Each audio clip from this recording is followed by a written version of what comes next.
Mesdames et messieurs, bonjour, bienvenue à une autre émission à votre service. Cette semaine, nous allons parler consommation en compagnie de Mme Aline Raté, qui est coordonnatrice chez Circo. Nous allons également parler de différentes activités, dont le marché public, le marché de Noël, le train de Charlevoix, en compagnie du directeur marketing et des événements spéciaux, Francis Goujon. Et enfin, nous allons parler de la protection, conservation, dans le fond, de la vallée du Gouffre. On va parler bien sûr de la rivière de la vallée du Gouffre et nous allons également parler du poisson qui habite cette rivière, le saumon, en compagnie de M. Benoît Bouchard. Bonne émission.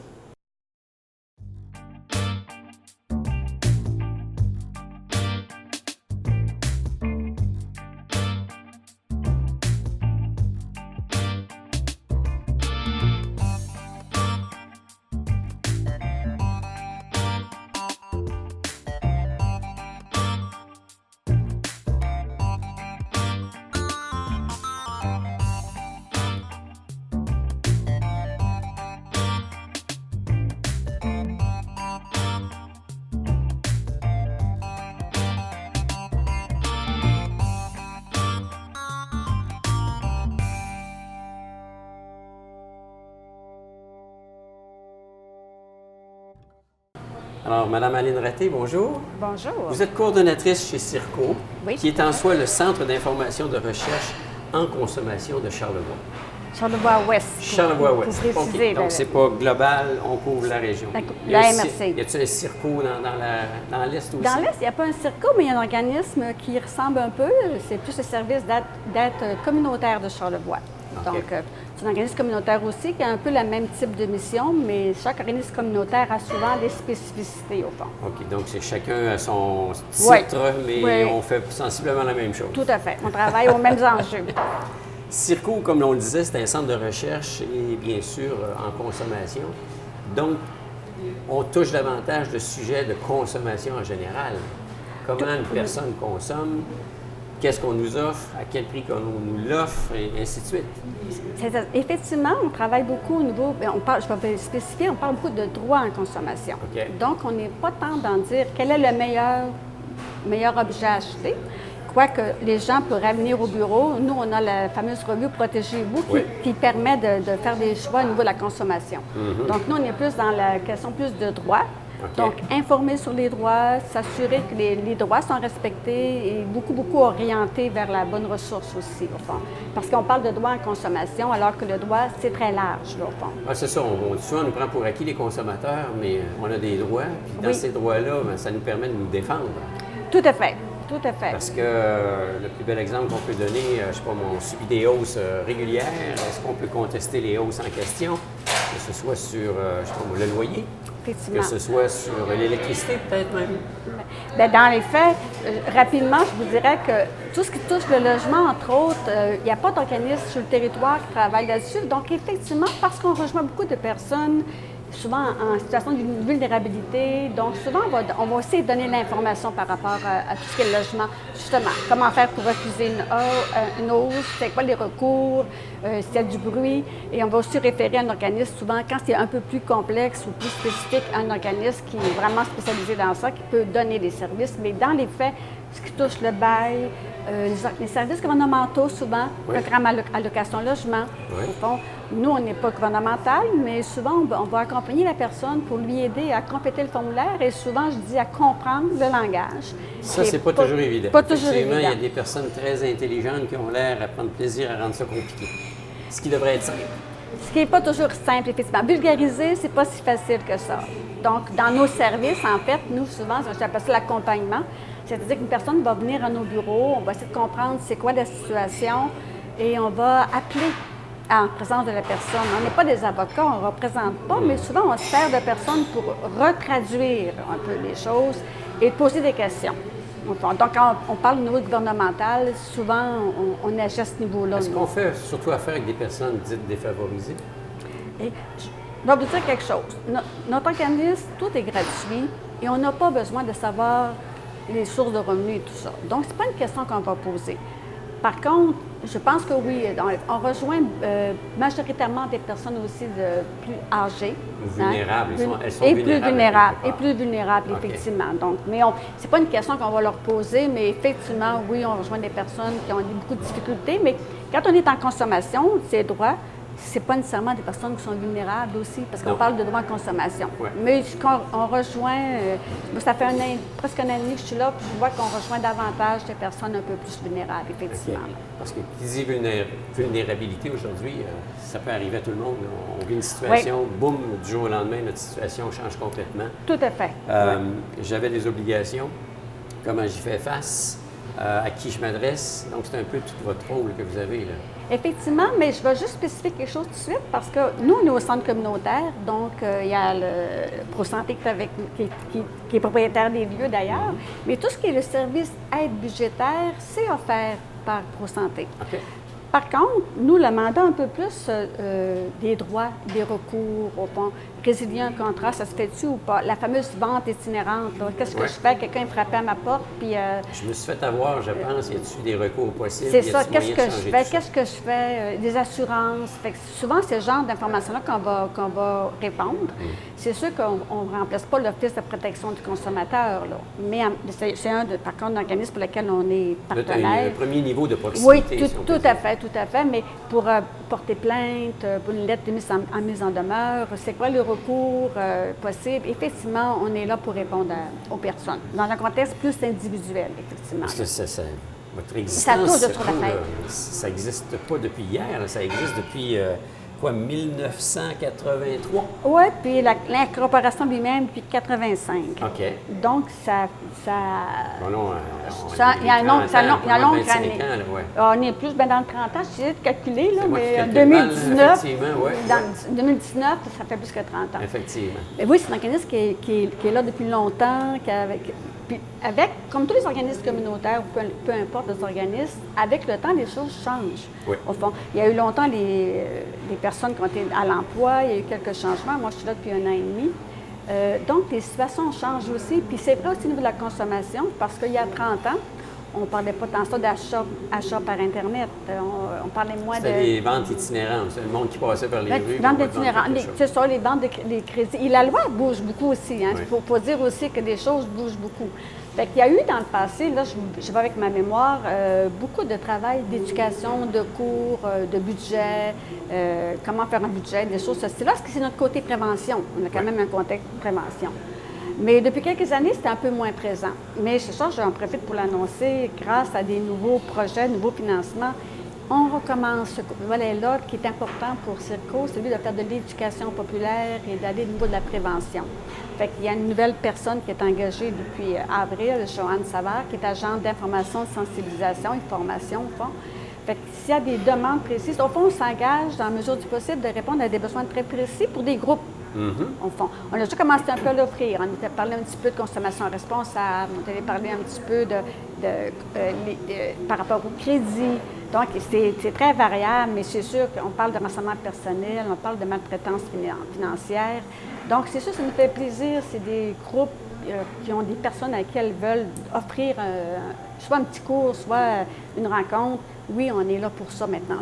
On revient reprendre ce rôle-là, au fond, qu'on n'avait pas pris depuis des années. Vous pouvez être en relation avec plusieurs autres organismes qui font affaire avec des groupes, je pense, qui me vient à l'esprit, le Centre des femmes. Le Centre Femmes. Donc, dans le contexte actuel, elles ont déjà, ce lieu-là, des contacts avec plusieurs personnes. Effectivement. Une petite réunion d'information sur les finances. Mais c'est vrai aussi pour les milieux de résidence pour les personnes âgées. Ah, bien oui, aussi. C'est vrai aussi pour Carrefour Jeunesse Emploi qui ont des personnes avec service d'aide aux nouveaux immigrants. Il y a beaucoup de possibilités. C'est sûr qu'on a des limites pour y répondre, mais oui, on aimerait bien que les gens sachent qu'on reprend un peu ce volet-là parce qu'on a plus de ressources. C'est ce qui permet de faire, ça, c'est clair, là. Circo, on disait que ça n'existe pas dans Charlevoix-Est, c'est un autre organisme, mais vous faites partie d'un regroupement, je pense. Oui, tout à fait. D'ailleurs, celui de Charlevoix-Est est aussi membre. C'est la Coalition des associations pour les consommateurs du Québec. C'est la CACQ, effectivement. On regroupe 20 organismes sur le territoire de la province.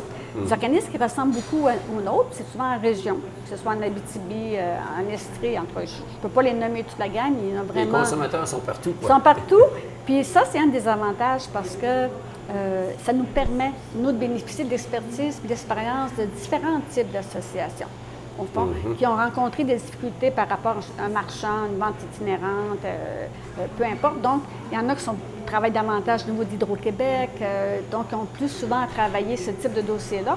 C'est tellement vaste et varié que je vous avoue que je considère ne pas être une experte là, dans rien. Donc, mais je suis bonne pour aller chercher l'info. Donc, je considère que c'est une façon d'aider. Mais d'avoir un regroupement de 20 associations, j'avoue que c'est extrêmement aidant et facilitant parce qu'ils ont vécu beaucoup d'expérience, puis bon, comment on fait pour résilier un contrat, puis... Vous êtes un OBNL, un organisme Oui, tout à fait. Oui, tout à Alors, fait. c'est le gouvernement qui vous aide dans le fonctionnement? Nous, comme organisme, en fait, on est un organisme en défense collective des droits. Ça veut dire que notre financement il est par le secrétariat à l'action communautaire aux initiatives sociales, le SACEC, dit autrement. SACEC. Donc, c'est un organisme plus de défense collective. On a un financement qui n'a jamais été haussé depuis, là, moi j'arrive, ça fait pas longtemps, mais je pense que ça fait des années qu'il stagne. C'est toujours difficile. Puis cette année, on a eu une chance d'avoir une hausse, une promesse qui a été faite dans le cadre du plan de lutte à la pauvreté, entre autres. Ce qui nous permet justement de dire on est un peu plus solide, on est un peu plus capable d'offrir, penser sur 3 ans, là, au fond. Tout ce qui est le communautaire, on dirait que c'est fixé passablement de façon stable et même ça a tendance à décroître. Oui, je regarde le gouvernement avec les politiques, on est en élection, là, on peut le mentionner, je veux dire, plutôt que d'encourager peut-être tout ce qui est grosse entreprise aussi, qui de toute façon fonctionne très, très bien, on pourrait peut-être aider effectivement tout ce qui s'appelle le consommateur, mais à des niveaux communautaires. Effectivement. Voyez-vous, justement, on parle d'élection fédérale. Dans notre mandat, justement, d'éducation, de représentation des enjeux, au fond, parce que c'est un de nos mandats, parce que quand on est subventionné dans la défense collective, on a le mandat de mobilisation, de représentation par rapport aux enjeux de loi, de défense collective, justement. Donc, on sait qu'on prépare, entre autres, la campagne électorale, par le biais, entre autres, de l'association et toute la vie de tout le monde, une plateforme parce qu'il y a des enjeux, au fond, qu'on veut... Puis, effectivement, tout ce qui est au fédéral, on parle du crédit, c'est fédéral, les banques, c'est fédéral, Internet, c'est fédéral. Donc, il y a beaucoup de champs d'expertise en consommation qui sont de l'ordre du gouvernement du Canada. Donc, c'est sûr qu'on se prépare, là, nous, pour interpeller les prochains candidats. Haut et fort, comme on dit. Oui, on espère avoir des réponses. On l'a fait l'année dernière dans le cadre de la campagne provinciale.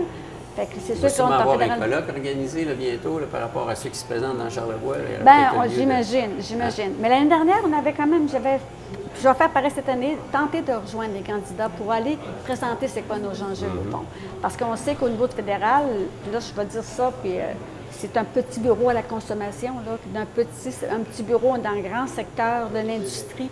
Donc, tantôt, on faisait le lien entre comment le communautaire, c'est souvent petit financement, bien, c'est comme au niveau gouvernemental, peut-être la consommation est aussi un petit volet. Et pourtant, tout individu qui fait partie de la société est un consommateur. Puis là, je veux S'il ne l'est pas parce que les jeunes il est en devenir, sinon, je veux dire... Mais le produit national brut, les revenus, c'est 53 de la consommation. Oui. C'est les citoyens qui consomment. C'est eux autres qui font les effectivement. Puis on consomme tellement qu'on est très endetté. Ça Parce aussi, que la moyenne, semble-t-il, pan-canadienne, c'est quoi, aux alentours de 170, 180 180, je pense, oui, tout à fait. Énorme. Tout à fait. Je veux dire qu'on y rentre une pièce, mais on en dépense une pièce et 80, genre. Tout à fait. Je veux dire, Fait que c'est comme s'il arrive une situation malencontreuse, une maladie, une perte d'emploi, peu importe, ça fait que là, ça devient difficile de respecter nos engagements financiers. La cloche se fait entendre, là. Oui, effectivement. Oui, il y a beaucoup de... C'est ça, c'est complexe. Il y a beaucoup d'enjeux, puis ça touche vraiment beaucoup d'individus, tout ce qui s'appelle la consommation, effectivement. On est sollicité comme jamais, comme on l'a été, que ce soit aujourd'hui Internet, publicité standard, dite radio, télévision, journaux, même s'ils sont en crise, c'est encore très présent. Oui, tout à fait. Alors, puis, bien, c'est naturel qu'on veuille se gâter. C'est sûr que entre le désir et le besoin, des fois, c'est pas facile de faire la nuance. Puis quand on est dans une société qui nous propose énormément de consommation, Bien, des fois, c'est difficile d'y résister, là. C'est pas facile tant que ça, au fond. On nous fait rêver. On nous fait rêver. On fait rêver. Puis, j'ajouterais, moi, souvent, je pense que les gens confondent le crédit. Le crédit, c'est pour faire de l'argent. C'est pas le crédit, quand vous avez une carte de crédit, il y a un coût à ça. Oui. On pense. Donc, c'est un produit qu'on vous vend. C'est un produit qu'on vous vend. Ça nous permet de consommer, mais c'est une dette qu'on a à la consommation. C'est des taux très élevés. C'est quasiment du Sherlock qu'on appelle. Bien, maintenant, avec la loi... avec la nouvelle loi avec une des articles de protection... Voyons, je vais aller lentement. La loi de protection du consommateur qui oblige maintenant, graduellement, à augmenter le pourcentage exigé par la carte de crédit mensuellement. En termes de remboursement? Oui. OK. Parce que l'objectif de se rendre à 5 le montant en rente, sinon ça prend des années à rembourser. On paye, on l'a payé je ne sais pas combien de fois. On n'a rien payé sur le capital, mais on a payé beaucoup, effectivement. Ouais. Ça, c'en est un, au fond, en partie dû par les revendications des associations, en disant que ça n'a pas de sens que les gens payent des taux astronomiques. Ce qui est malheureux, je dirais, les taux d'intérêt présentement sont très bas.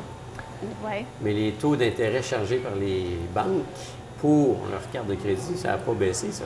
Non, ça ne baisse pas nécessairement, effectivement. Donc, ils font encore plus d'argent qu'ils en faisaient, je veux dire. C'est ça. En tout cas, ceci dit, oui, c'est un autre débat, comme on dit.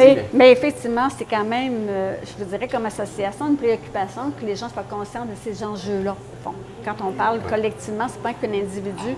C'est bien comprendre qu'il y a un enjeu important là, à ce niveau-là. Donc, le CIRCO, ça défend les droits du consommateur foncièrement, puis on fait aussi de l'éducation ou de la prévention sur la façon de gérer ses propres affaires. Oui, en partie, je dirais. Là. Oui. Dans les recours, je dirais. Puis on accompagne aussi. Là. On accompagne la personne par rapport à ses besoins.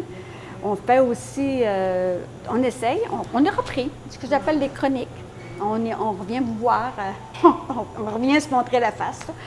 En même temps, moi, c'est Aline, mais je veux préciser qu'il y a Marie-Ève Gagnon qui travaille avec moi et Joanne Savard. Donc, vous êtes un gros groupe de 3 personnes? Une petite équipe de 3 personnes.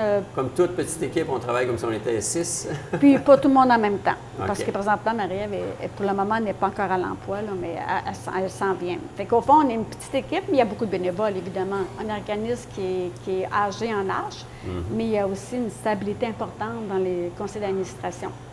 Donc, ce qui fait que ça maintient une certaine cohérence dans l'organisation. Parce qu'un grand bout de temps, vous étiez à faire des rapports d'impôts ou dans l'aide de faire le rapport d'impôts? C'est un service. Dans un des services, au fond, il y a le service d'aide en impôts qui s'appelle maintenant. Donc, pendant 2 mois, c'est un groupe de bénévoles. C'est sûr qu'il y a des critères, là. C'est pas tout le monde. Puis, nous ne sommes pas des comptables. Donc, c'est vraiment le principe du service d'aide en impôts dans des contextes bien particuliers pour des personnes et des familles à faible revenu, puis c'est pas n'importe quel rapport d'impôt. Mais je vous dirais que l'année dernière, je pense que c'est plus de 500 qui a été fait.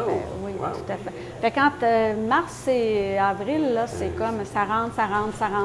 C'est une grosse période occupée, comme on dit. Tout à fait. Mais ça permet déjà d'aller chercher leur crédit. C'est aussi ça notre objectif. Parce qu'il n'y a pas de rapport d'impôt, bien, le supplément de revenu garanti, ça se peut qu'il ne soit pas là. Ça se peut que vous n'ayez pas votre crédit de solidarité, vous n'aurez pas votre TPS. Donc, c'est toutes des choses qui sont importantes pour les personnes d'aller rechercher, au fond. C'est ça, je veux dire. Il y a tellement de choses qui existent, mais on connaît peu tout ça. C'est pour ça qu'en général, on fait affaire avec des spécialistes. Qu'est-ce qu'il faut que je fasse? Un comptable, en général, on le paye X là, pour aller chercher cette information-là, mais c'est pas tout le monde qui a la capacité de se pouvoir se payer un comptable. Non, c'est même un coût important. Mais les services sont gratuits là, pour les personnes. C'est gratuit, j'imagine, c'est aussi, comment on dit ça, incognito, la façon de parler, je veux dire. Oui, anonyme. Anonyme, donc on garde ça. C'est ça. Mais voyez-vous, les gens nous font confiance. Le fois, je leur ai dit, bien, on ne les garde pas pour rapport d'impôt, monsieur, madame. Là. Vous repartez avec. Moi, je n'ai aucune copie de ça. Ça leur appartient. Okay. La confidentialité est importante. C'est plus confidentialité qu'anonymat. Voilà. C'est le terme que je cherchais qui ne me venait pas à l'esprit. Mais c'est confidentiel, effectivement. C'est très important. Alors, les heures d'ouverture de l'équipe, c'est quoi foncièrement? C'est du lundi au vendredi? On est de lundi au vendredi. On est de 9h, 11h30, 13h, 1h l'après-midi, 4h l'après-midi. Je suggère fortement aux gens, parce que les gens ne le font pas, puis je comprends, c'est d'appeler avant de venir. Parce que quand ils arrivent, ça se peut que je ne sois pas là, je ne suis pas là. Ça se peut que je sois avec quelqu'un. Puis quand on parle au gouvernement, en général, c'est plus que 5 minutes. C'est ça. C'est plus que 5 minutes. On est chanceux, on peut vous avoir plus que 5 minutes, c'est pas comme le médecin. Non, nous autres, non, oui. Donc, c'est long. Fait que les gens, pour pas qu'ils arrivent la porte fermée, c'est plate, là, de devoir se retourner. Je suggère fortement de prendre un rendez-vous quand il y a une situation bien particulière au niveau d'un besoin. Là. Okay. Sinon, on est ouvert. Puis là, présentement, je suis seule au bureau. Donc, ici, il n'y a personne au bureau. Mais bon, on est là. Mais c'est vraiment. Moi, je préfère. Le numéro de téléphone, bien, si on prend un rendez-vous, c'est possible. 435-2884. Exactement. Oui, tout à fait. Bon numéro. Puis je sais que ce n'est pas tout le monde qui l'a, mais je voudrais aussi préciser qu'on utilise beaucoup au niveau de l'information. On a un site, au fond, qu'on est en train de refaire d'ailleurs. Et Facebook, évidemment. En fait, on n'a pas le choix. C'est incontournable. C'est parce qu'au fond, c'est le mode de plus en plus. Au fond, je partage la page Facebook de Revenu Québec, la page Facebook d'Éducalois, la page Facebook de l'Office de protection des consommateurs. Donc, c'est souvent la méthode utilisée par le gouvernement pour transmettre des informations qui sont pertinentes d'ailleurs. Donc, nous, on a mis en place une page Facebook, mais je sais bien qu'il faut que tout le monde... C'est une autre façon de dire, d'alimenter et d'informer les personnes, mais en sachant très bien que c'est limité par contre. Aujourd'hui, l'autre phénomène, c'est que de plus en plus, on fonctionne par Internet, mais c'est pas tout le monde qui a Internet. Tout à fait. Dans Charlevoix, encore plus, c'est pas tout le monde qui a Internet, parce que des fois, on est très mal servi à droite et à gauche. Un. Deux, il faut payer pour. Tout à fait. C'est pas gratuit. Oui, c'est Alors, pas gratuit. donc, il y a des gens, j'imagine, qui vont vous voir parce qu'ils sont mal pris, ne savent pas trop comment composer avec l'Internet. Effectivement. C'est parce que s'ils appellent au gouvernement et on leur dit, bien, Régime des rentes du Québec, allez sur www.rrq, bien, ça leur donne absolument rien aux autres. Donc, même quand on l'a Internet, on s'en va là, c'est un dédale d'informations. Oui, je m'en vais où? Comment s'y retrouver là-dedans? Il faut être habitué. Ça, c'est le genre de choses pour les gens pour laquelle les gens viennent nous voir. Okay. On peut aider, au fond, à se retrouver là-dedans. Donc, Circo, ça existe depuis quand même plusieurs années. Puis là, ben, on sent du renouveau, on sent... On sent le désir, en tout cas, avec plus de ressources. C'est sûr que ça aide. Là. Il y a plus de ressources qui nous permettent de dire, écoute, on reprend un peu le mandat. Là, Puis je ne sais pas s'il me reste du temps encore, M. Charest, mais j'aimerais ça vous parler du projet de loi 34. 30 secondes. C'est le projet de loi du Québec concernant les tarifications d'Hydro-Québec. Donc, on est présentement en commission parlementaire à ce sujet-là. Ce que les gens ont retenu, c'est le fait qu'il y avait, comme si ce serait gratuit, un retour d'argent par rapport au montant financier.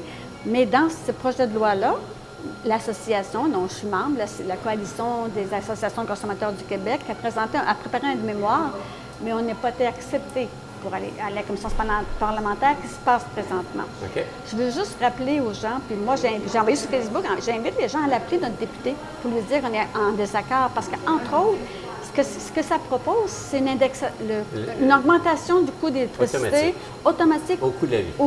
L'indexation du coût de la vie. Puis, au cours des 12 dernières années, la Régie de l'énergie a juste une seule fois autorisé à ce montant-là. Donc, soyez conscients que... Ça veut dire qu'en général, l'augmentation est inférieure. Inférieure. Et la Régie sert, entre autres, à délimiter un petit peu le taux. Pourquoi le gouvernement veut changer ça? Ben là, c'est parce qu'il y aura plus de retours sur Hydro-Québec par rapport à... Ben on sait que c'est plus... c'est sûr que ça permet d'avoir des revenus supplémentaires, mais pour les... Ça vient éliminer le rôle de la Régie en partie qui sert à faire un prix juste et raisonnable au niveau de l'augmentation de la tarification de l'électricité. Mais pour les familles et les personnes à revenus, là, c'est une grosse augmentation. Quand ils ont déjà la difficulté à payer les choses, on est au Québec, on ne peut pas dire que l'électricité, c'est superflu. Ça fait partie de des moins 30, moins 40 quand on les a. Là. Effectivement, tu peux pas te permettre. D'un autre côté, je regarde tout ce que les gens payent en tant qu'électricité, ne serait-ce qu'en Ontario ou dans les autres provinces. On est la province qui paye le moins cher l'électricité. Mais je ne veux pas rentrer trop dans le détail, mais on sait très bien qu'Hydro-Québec fait quand même des profits. Puis on sait que la situation est complexe en termes de d'où vient l'argent, puis où s'en va l'argent, où on développe. Fait que je ne suis pas experte. Je suis pas experte. C'est un réseau dans le réseau. Mais je sais par contre que les personnes qui ont de la misère à payer leur électricité, puis qui doivent prendre des ententes, puis qu'il y a des coupures d'électricité pour des gens, un 2,1 % de plus, là, mettons, là. Et ils ne l'ont pas dans leur augmentation. Les revenus n'ont pas augmenté de ça pour les personnes. Donc, c'est vraiment un enjeu majeur là, pour... c'est là qu'on peut dire qu'on a des droits. Comment on peut les les exprimer. Les exprimer. Fait que moi, je les invite, les gens, en tout cas de Charlevoix, d'appeler notre députée, Mme Émilie Fassard, pour lui signifier. Des fois, on a l'impression qu'ils vont avoir plus d'argent. Non, non, non. Les gens qui ont plus d'argent, ils vont les payer tout simplement. Mais il y a une grande tranche de population qui ça va être difficile. Fait que c'était mon petit message. Ça s'est passé. Mais Mme Raté, bienvenue sur ce plateau et j'espère qu'on va réentendre parler de vous. Bien, vous êtes là pour défendre les droits du consommateur. Est-ce que s'il y a des sujets en particulier, mais gênez-vous pas, venez-vous. Oui, ça se peut très bien qu'on revienne par rapport à des sujets particuliers. Mais je vous remercie beaucoup. Puis c'est pas moi, ce sera Joanne ou Marie-Ève. Et voilà, pourquoi pas. Okay. Merci. Merci.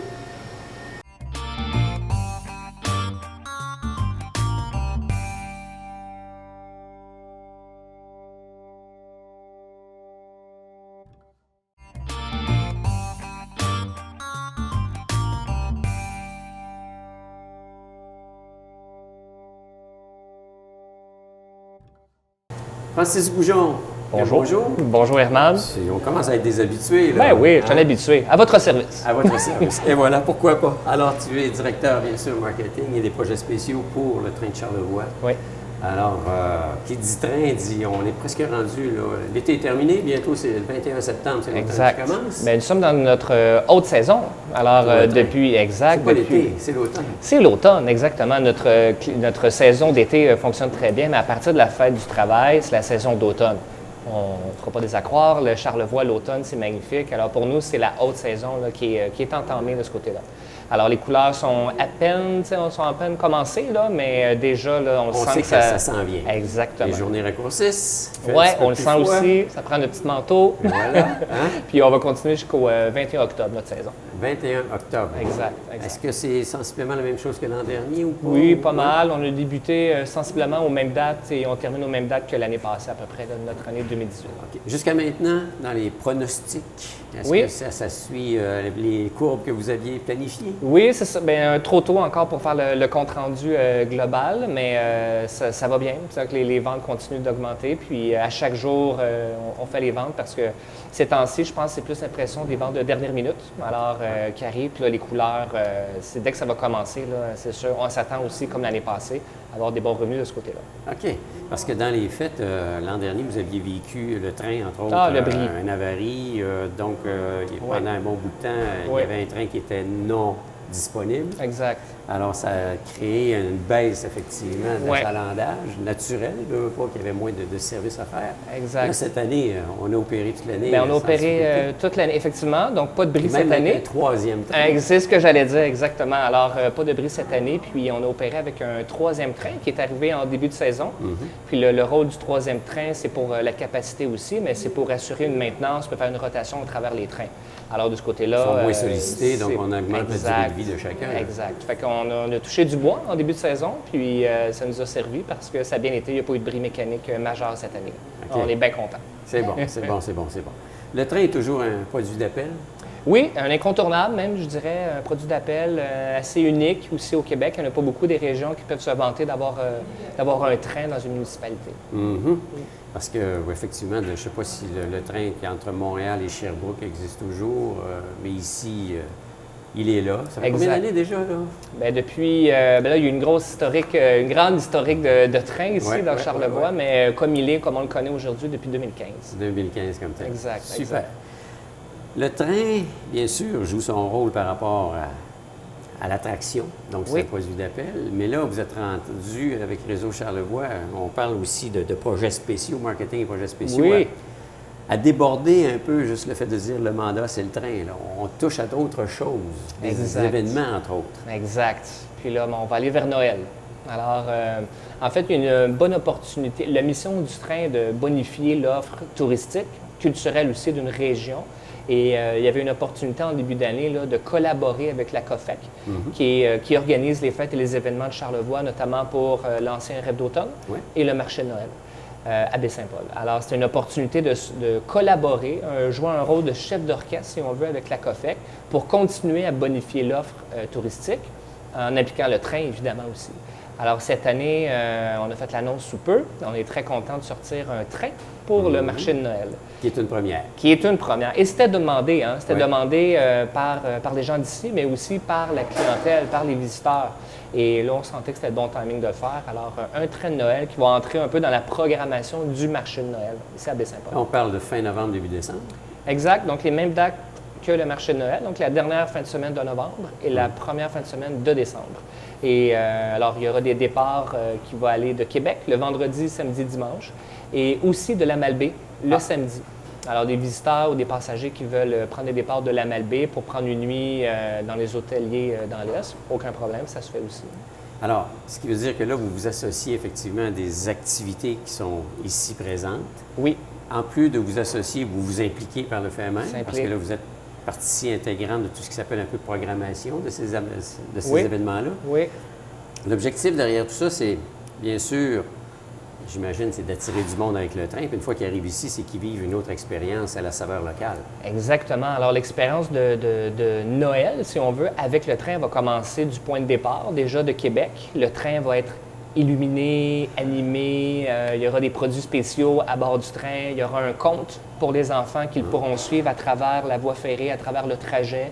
Et une fois qu'ils débarquent ici à la gare, on est en train de l'imaginer, là, mais il y aura aussi l'expérience qui va se poursuivre et la magie de Noël va se poursuivre à travers le marché de Noël. Alors, l'idée, c'est de créer un parcours. Donc, le train de Québec, si on part de Québec, à l'intérieur du train, la gare, on va au carrefour culturel, les cabanes dans le stationnement de l'église, la rue Saint-Jean-Baptiste qui sera piétonne aussi. Alors, l'idée, c'est de créer quelque chose d'unique qui ne se voit pas ailleurs parce que les marchés de Noël, Il y en a plein. Ben, il y a il y eu en une a. vogue. Là, Oui. Ça a grandi dans la dernière décennie énormément. exact, exact. Donc, l'idée d'avoir un train, on pense que c'est un bon levier unique pour accrocher au marché de Noël. Fait que ça, c'est une des Pas choses. tous les marchés de Noël qui peuvent dire « je m'en vais au marché de Noël en train ». Exact. On peut se vanter de ça, nous autres. Fait qu'on on va le faire, on le fait déjà, puis on va continuer à le faire. Et on aura un train spécial pour la population aussi. Donc, on a décidé de faire un train pour les gens d'ici qui n'ont pas besoin de partir de Québec ou de la Malbaie, qui partira de Baie-Saint-Paul pour en faire une escapade jusqu'à Petite-Rivière-Saint-François, toujours avec un conte dans la magie de Noël, le train illuminé toujours, à la recherche du Père Noël. Oh! Alors, est-ce qu'on va le trouver? Il est entre Baie-Saint-Paul et Petite-Rivière ou il est à Petite-Rivière? Je ne peux pas donner trop d'indices, mais... Je vais le Mais, trouver. oui, c'est ça. Ben, tu viendras à bord du train. Ah Le bon, train ok. sur la trace du Père Noël. Donc, on invite les gens d'ici qui ont soit déjà fait le train ou jamais. C'est une opportunité de faire vivre à la famille là, une balade, une excursion, une activité. Dans le temps, c'était le transport principal. Oui, Ça a comme disparu. C'est Aujourd'hui, vrai. de prendre le train, c'est comme un événement. On n'est pas à Montréal, on ne prend pas le métro. Là.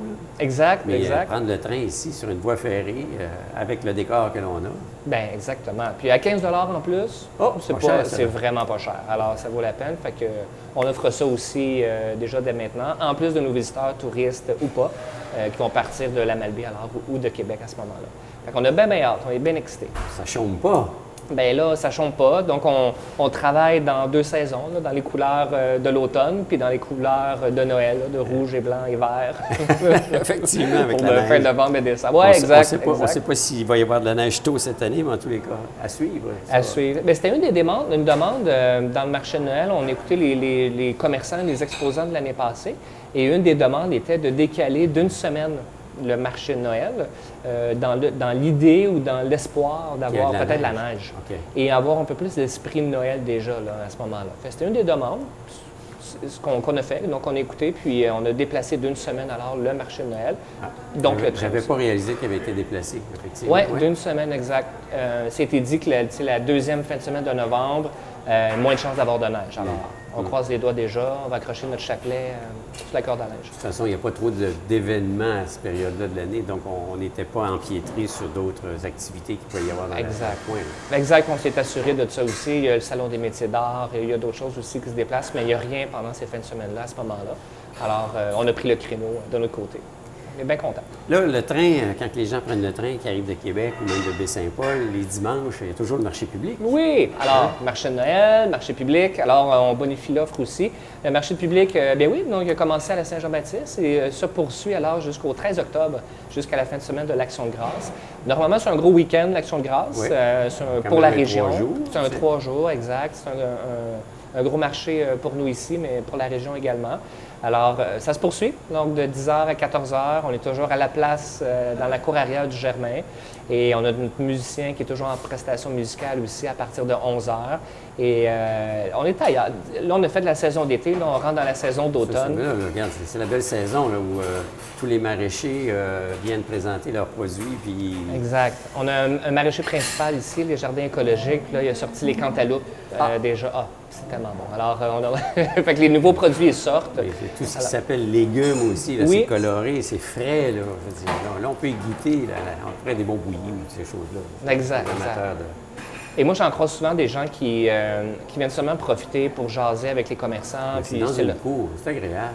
Très agréable. Alors, il y a des gens qui viennent profiter pour voir les animaux à l'arrière, à l'hôtel, vont passer à travers le marché, vont aller voir les nouveautés du maraîcher, vont aller voir les nouveaux exposants parce que c'est pas toujours les mêmes. Il y a les réguliers, il y en a des nouveaux qui se rajoutent, il y en a qui sont pas toujours là à la même. C'est un mélange, effectivement, de producteurs et d'artisans aussi. Exact. Ça, c'est exactement. C'est d'un côté, tu as les artisans de Charlevoix ici, puis les producteurs aussi. Les producteurs, les artisans changent selon les semaines à ce moment-là. Donc, au moment où on se parle, il reste quoi? 3 semaines encore? Il reste 3 dates, exact. Il reste 3 dimanches ici, toujours à Baie-Saint-Paul, puis jusqu'à l'Action de grâce. Alors, on suit ça, on continue à venir à chaque dimanche. Après ça, ça sera le marché de Noël. Après ça, le marché de Noël. Après ça sera peut-être le train pendant le temps des fêtes. Ça sera peut-être... Bien, le futur le dira. Le futur le dira. Mais nous, c'est une première qu'on sort avec comme on est aujourd'hui. Oui, pour Noël, mais aussi avec une possibilité d'avoir de la neige.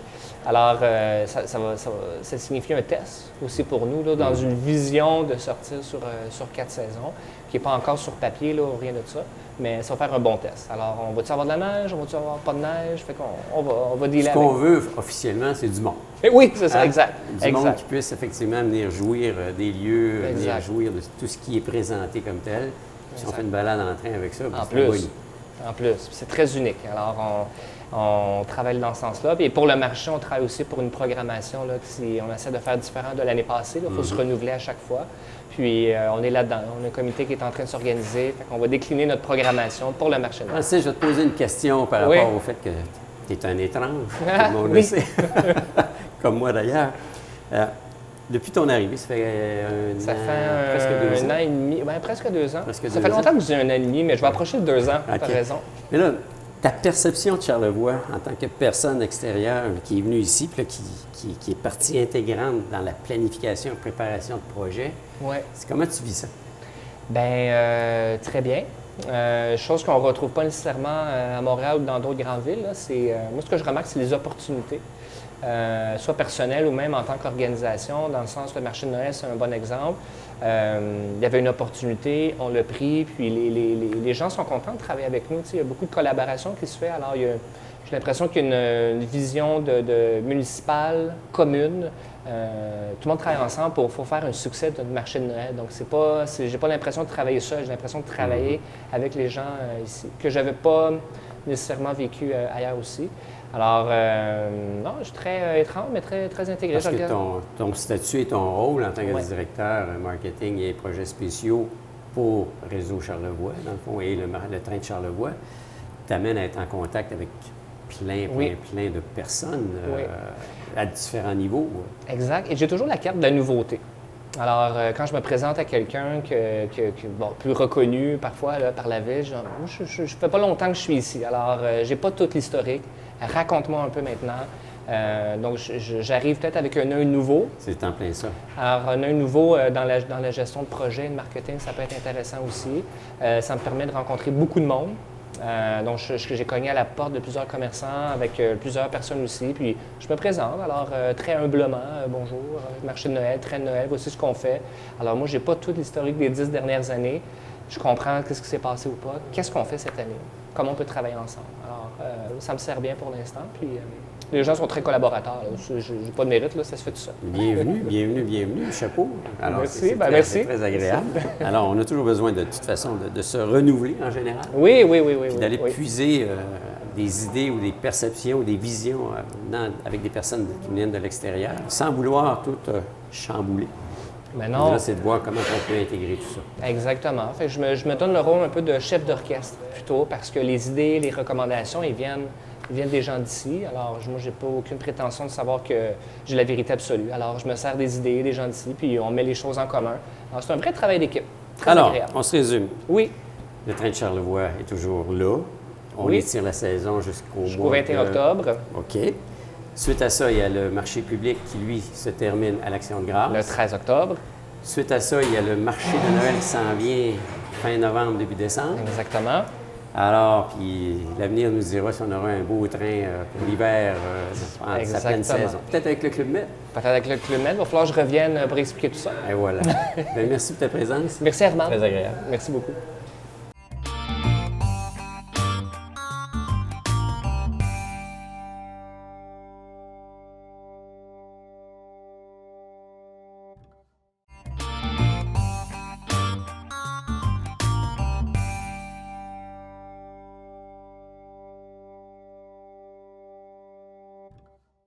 Alors, en ce 19 septembre de l'année 2019, comme tel, le septembre, c'est le 9e mois, on est dans les 9, là.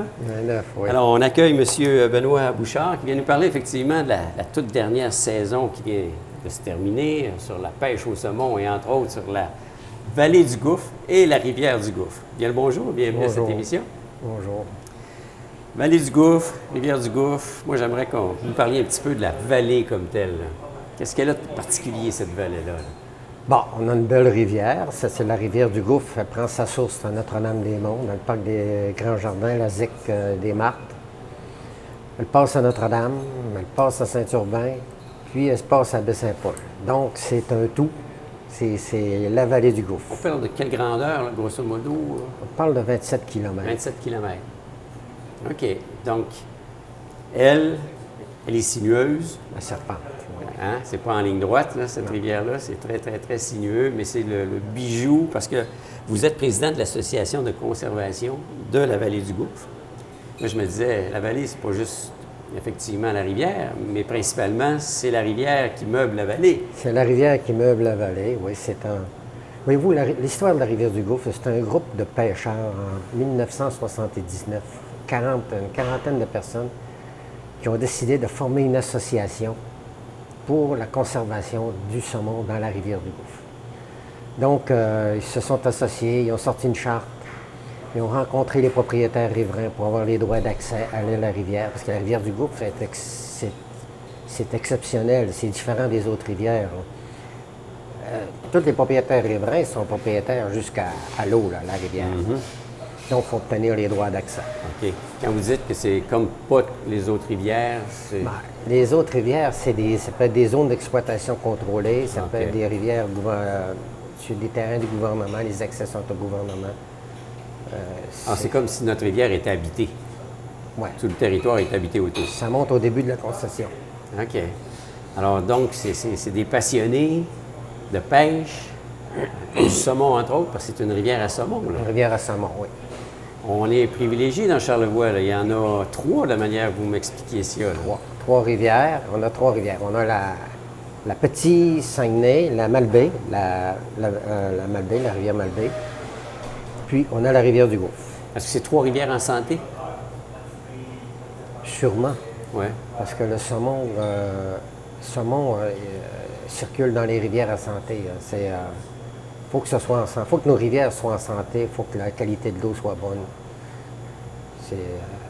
C'est très suivi par le ministère. OK, parce que c'est une pêche particulière, là. On ne s'improvise pas pêcheur de saumon, là. On peut l'essayer, mais je veux dire, c'est tout un art. C'est un art, c'est une technique très différente de la pêche à la truite. Par contre, ce qu'on rencontre et ce que j'entends, ce sont des gens passionnés qui donnent leurs trucs, qui nous disent comment ils ont fait, qu'est-ce qu'ils font quand ils arrivent sur le bord de la rivière. Ils échangent là-dessus, oui. Ils ne gardent pas le secret pour eux autres. La majorité des pêcheurs vont garder le secret, mais on a beaucoup de...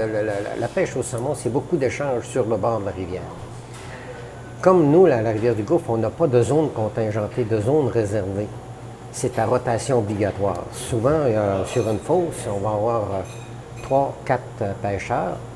Donc, le premier va descendre sa fosse, va s'asseoir. Le deuxième va faire en attendant, puis ça discute, ça échange entre les pêcheurs. Beaucoup de OK. camaraderie. C'est un droit que tu as d'aller pêcher dans telle fosse entre telle heure et telle heure.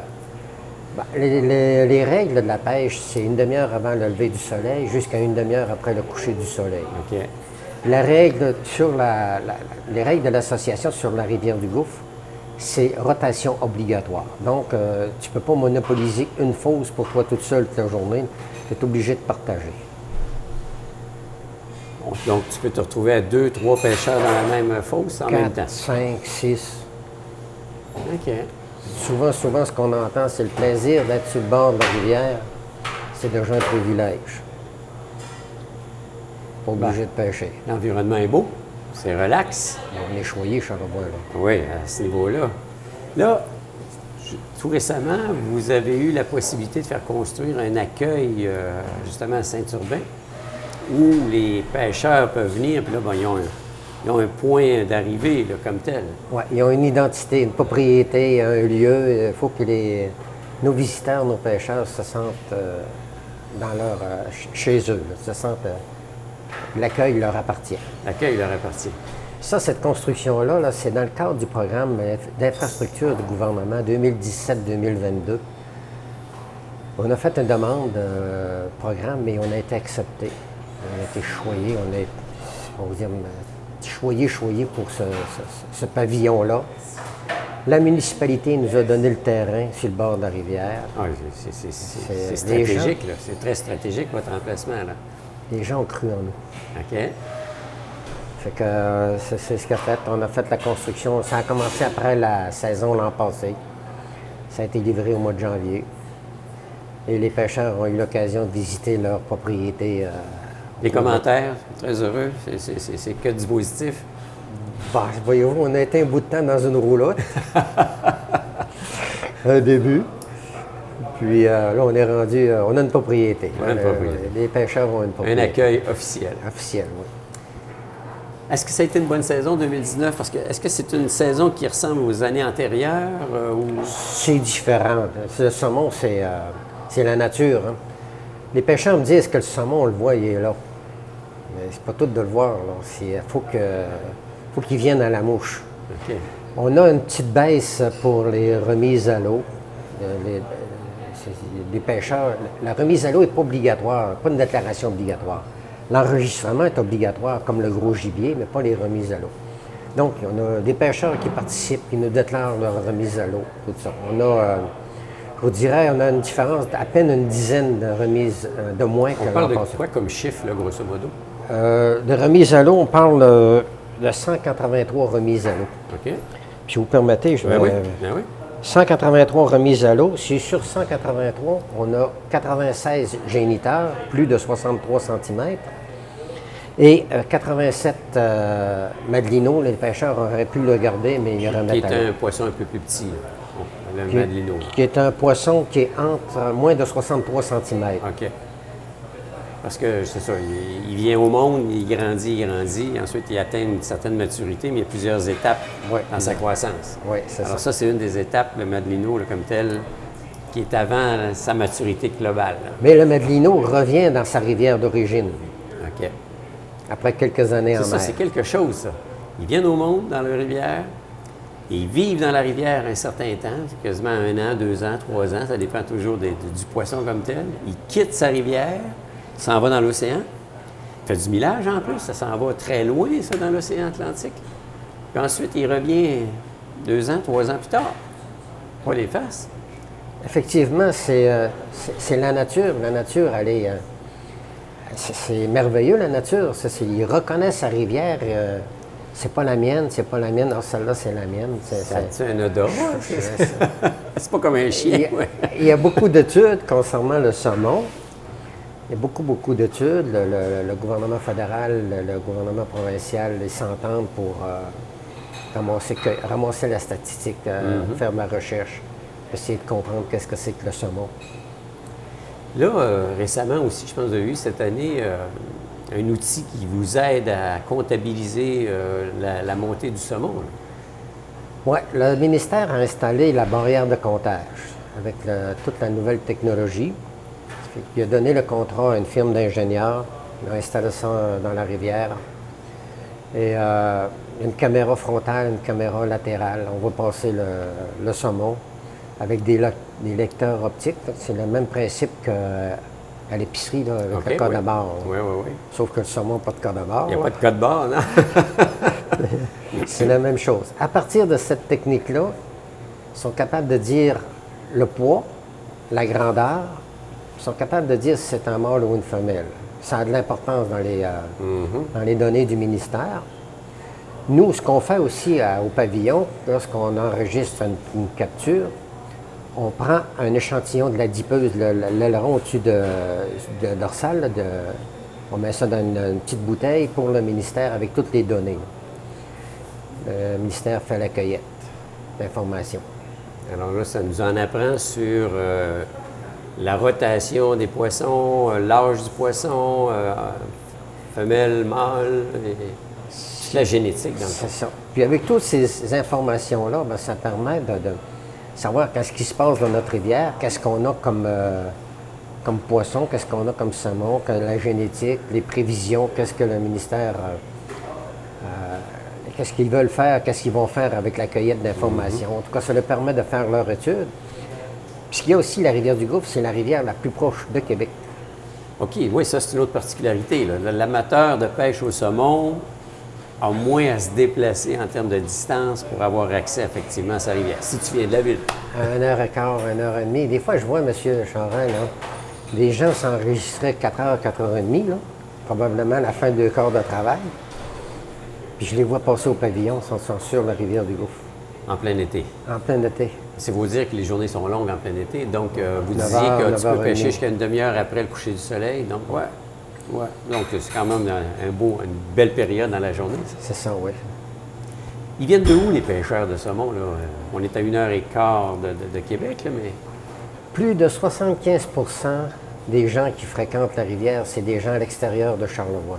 75 Puis Charlevoix, là, c'est de Saint-Tite-des-Capes jusqu'à Baie-Sainte-Catherine. OK, oui.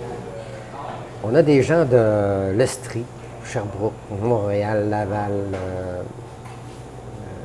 Trois-Rivières, Québec, Lévis, Labeaume. Il y a beaucoup de touristes en plus, des gens de l'extérieur. On a des gens de l'extérieur du pays, oui. On a des gens de l'Europe, du Royaume-Uni, du Maroc, des États-Unis. On a des gens de Toronto, au Nouveau-Brunswick.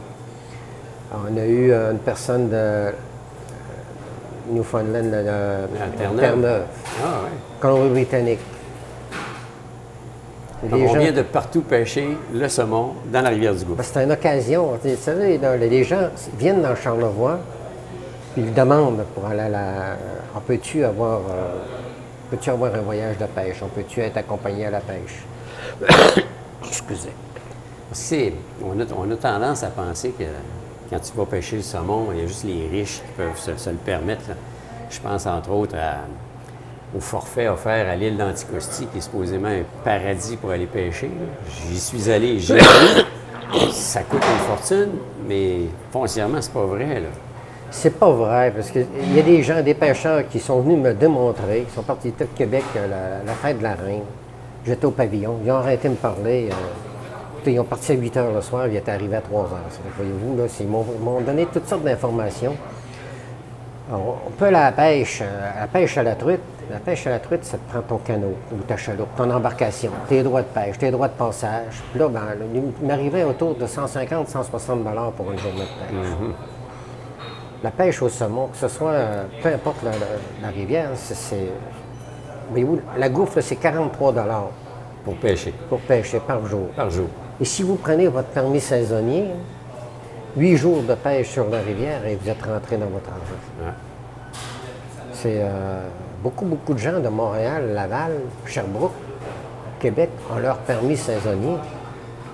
Et s'ils décident d'aller à la pêche, ils ne dépendent pas des heures d'ouverture là, du pavillon. Là. Ils rentrent dans le système, tout se fait au clavier, tout se fait à l'écran.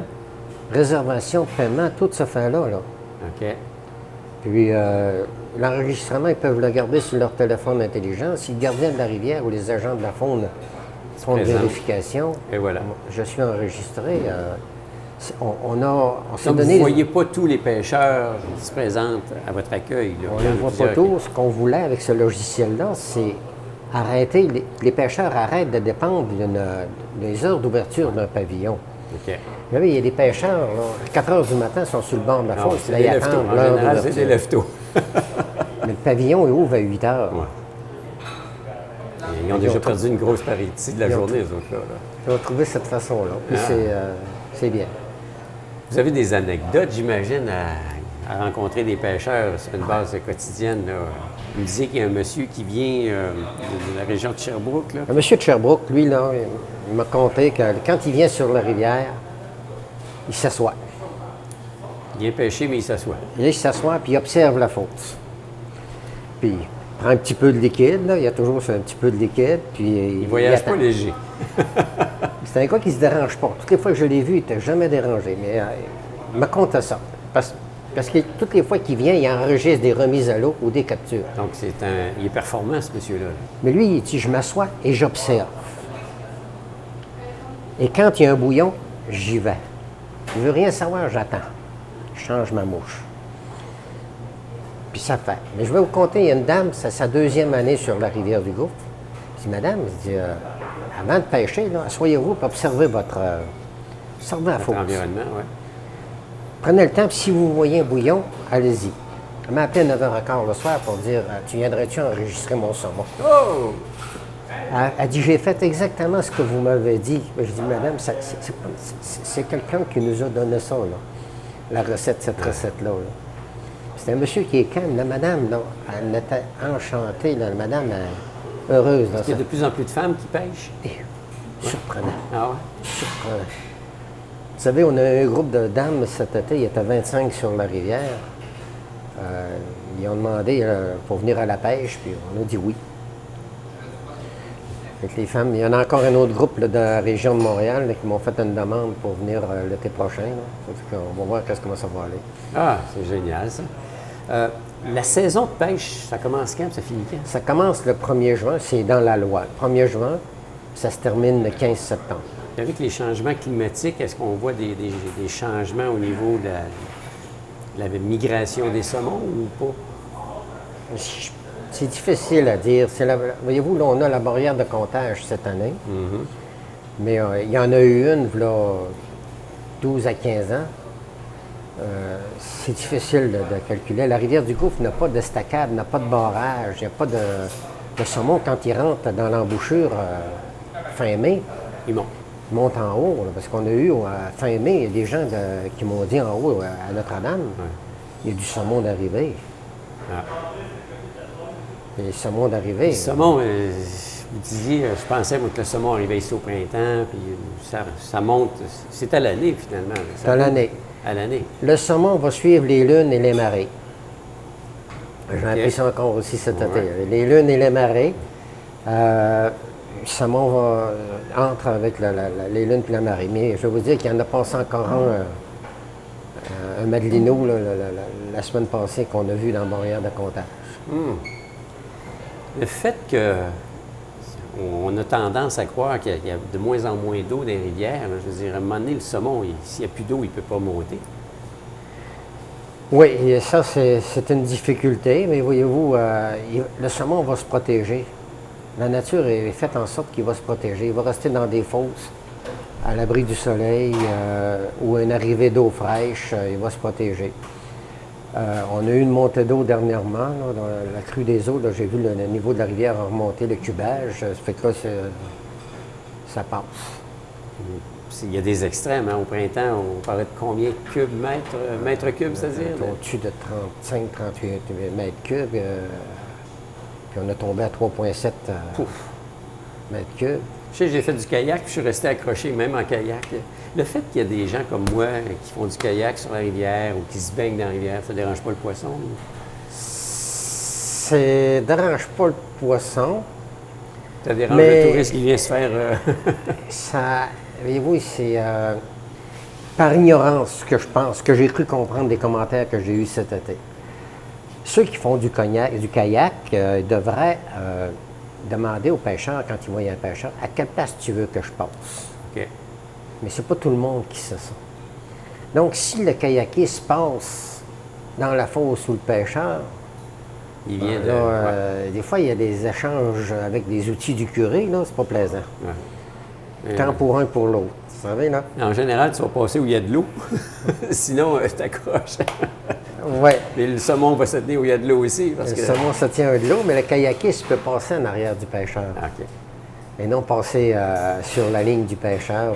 C'est d'user d'intelligence et de bon jugement. C'est des commentaires que j'ai entendus. Tout est là. Alors, le saumon, c'est une pêche sportive. Quand on le pêche, lui, il s'en vient frayé. Il n'a pas faim, lui, là. Donc, il mord. Pourquoi? Qu'est-ce qui fait qu'il mord? Il est agacé, ils l'ont agacé, tu m'as assez écœuré. C'est ce que j'ai compris, là, c'est hiérarchique, le saumon.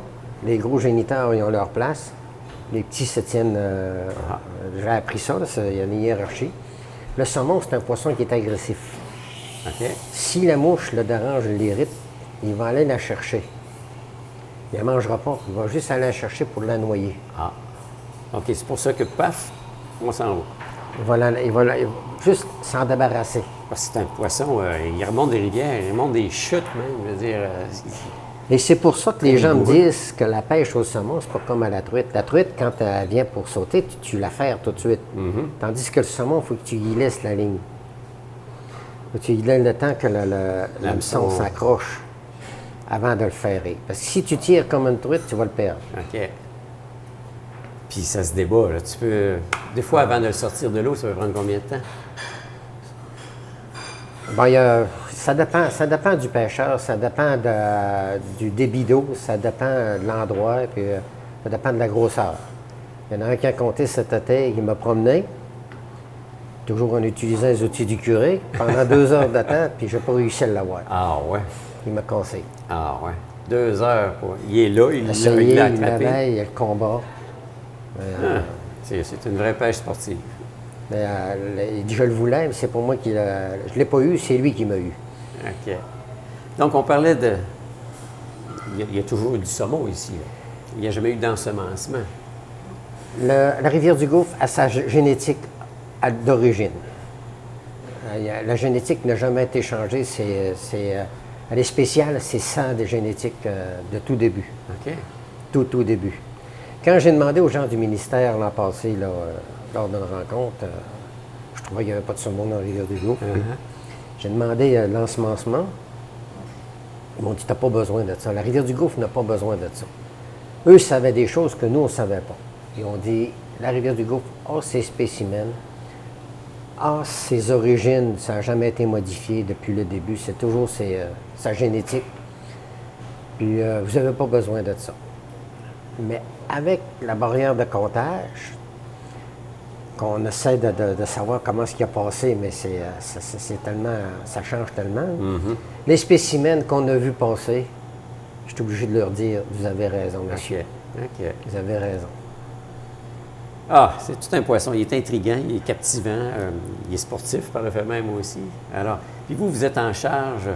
Le plus drôle, c'est qu'on parle du saumon, vous n'êtes même pas un pêcheur de saumon vous-même, là. Non, j'aime pas ça. Hein? C'est spécial? La rivière du Gouffre, là, je vais vous dire, c'est un moteur économique dans la région. C'est des retombées de plus d'1,5 million. Puis quand on voit que les gens là, de l'extérieur qui viennent les visiter, quand on entend les commentaires, ça nous incite encore plus à en faire un peu plus pour que les gens se rappellent de nous, de Charlevoix, là, se rappellent de la vallée du Gouffre, qu'ils se rappellent de nous et qu'ils reviennent. Puis qu'ils partent avec des bons souvenirs, puis quelque chose. C'est sûr que la pêche au saumon, tu ne peux pas avoir un quota de 15 truites, 15 saumons comme c'est. Mais le plaisir. À la quantité de remises à l'eau que vous avez mentionné pendant toute une saison, c'est quand même minime, là. Ce que les pêcheurs nous disent, là, c'est pas tout d'en prendre du saumon, c'est le plaisir de le voir, puis d'avoir les 2 pieds dans l'eau sur une bord de rivière. Oh. Là, c'est toute une dynamique. C'est autre chose. On est choyé, c'est pas calme, loin. C'est ça. L'environnement est beau. Puis, voyez-vous, on a des gens là, qui passent l'été 2-3 jours dans Charlevoix, puis demandent pour aller, nous appellent, on voudrait aller à la pêche. Avez-vous l'équipement? Avez-vous les bottes, la canne? Êtes-vous capable de nous trouver un accompagnateur? Oui, on est capable de tout ça. On donne tout ce service-là. Il y en a même qui nous ont demandé d'avoir le lunch. Oh. Donc, on s'organise. Livré sur le bord de la rivière. À tout à l'heure, tu viendras me livrer ça. Oui, je suis allé lui porter le lunch. Puis, il y a des abris sur le bord de la rivière. Puis, tu es allé lui porter le lunch. Puis, on s'est organisé. Et je vais me faire livrer, je ne suis pas capable de manger mon poisson, j'en attrape pas. On s'est organisé pour manger Charlevoix. Et voilà, Il y génial. a beaucoup de choses à Charlevoix. Avant de vous accueillir sur ce plateau, je me suis posé la question, parce que le poisson, en fait, le saumon, lui, il vient au monde dans l'eau douce, il vit une grande partie de sa vie dans l'eau salée, puis il revient effectivement dans l'eau douce. Je me suis demandé comment, c'est pas tous les poissons qui font ça. Il y en a qui c'est exclusivement eau douce, d'autres c'est exclusivement eau salée. Je me suis demandé comment on les appelait, ces poissons-là. Ils appellent ça des anadromes. J'ai appris ça, là. Je suis moins cave aujourd'hui ou moins ignorant que je l'étais, mais des anadromes. Parce qu'ils peuvent effectivement très bien vivre. C'est une question de bronche et pas de familiarisation, mais d'adaptation. Alors, eau douce, eau salée, eau douce, c'est quelque chose. Il faut le faire quand même. Vous savez, dans la barrière de comptage, on a vu passer des saumons là, avec un lamproie sur le saumon. Puis le lamproie, il est collé sur le saumon. Là. Puis le saumon, il nage. Le lamproie, il flotte comme un fanion. Là. Hein? Mais apparemment, le lamproie meurt en rivière. C'est pas bon pour le saumon. Ça y fait une... Le lamproie se nourrit du sang du poisson comme tel. Ça se peut-tu? Ah, on en apprend à regarder juste la nature. On est ignorant dans le fond, mais c'est ça la beauté. On peut en apprendre. On est choyé. Hein? On est choyé d'être proche, d'avoir tout ça proche de nous. Là. En tout cas, je vous regarde, vous avez les yeux pétillants. Je pense que ce que vous dites est vrai, je vous crois. Monsieur Bouchard, merci beaucoup de votre présence. On aura sûrement l'occasion de rejaser effectivement de ce magnifique poisson. Il vous reste à l'essayer. Oui, il faudrait que je le fasse. Il vous reste à l'essayer, c'est pas long. Là. Je vais passer à l'action. Vous allez me voir. 12 minutes de Baie-Saint-Paul. Vous êtes rendu au pavillon, vous avez tout, puis partez. Je vais même venir accompagner. Voilà. Pourquoi pas? Certain. Bien, merci. Bienvenue.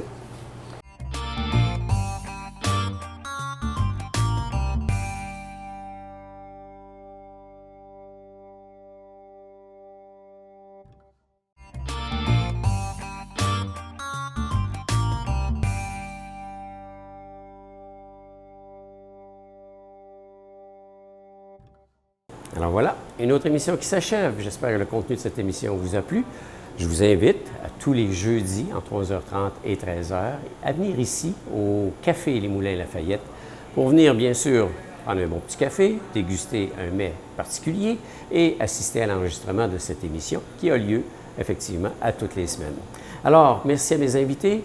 Je vous souhaite une bonne semaine. À très bientôt. Gardez le sourire. Au revoir.